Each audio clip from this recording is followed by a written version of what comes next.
често срещани из градините в Европа.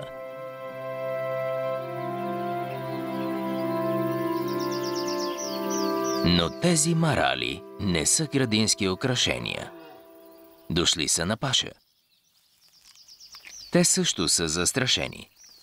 На грузинската страна на планината те са защитени. Но на север, по руските граници, те са добър улов за ловците. Но не всички ловци носят оръжия.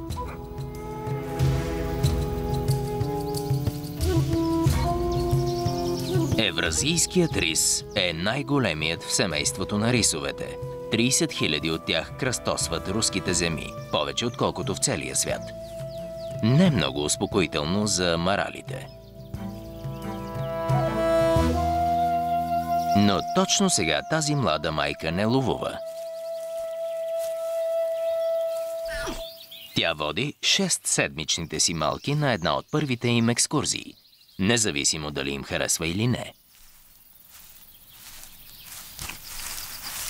Никога не са напускали скритото леговище, където са родени, но сега са нетърпеливи изследователи.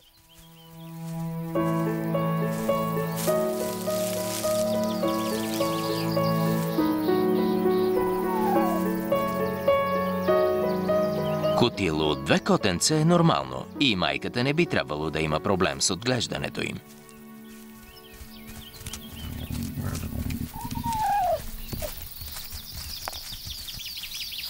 Сега са безобидни, но след година ще бъдат завършени убийци.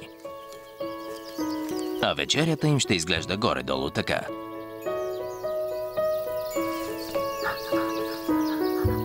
До сега са се хранили само с мляко. Майка им ще ги кърми 3 или 4 месеца. Бавно ще ги научи да ядат друга храна и да ловуват. Тя ги гледа сама, докато станат на годинка и не я напуснат.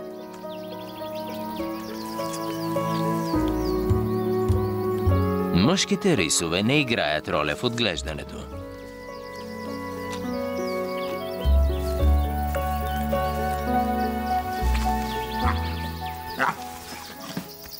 Снопче Козина фокусира звука към чувствителните им уши. Те забелязват всеки звук.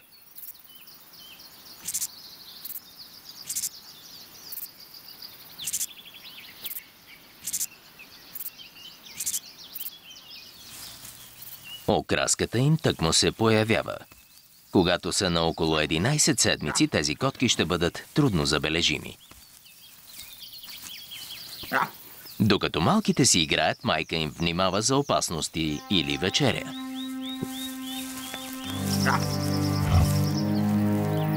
Рисовете най-често ловят на разсъмване и поздрачаване, но след като трябва да кърми малките, тя ловува и през деня, за да яде повече.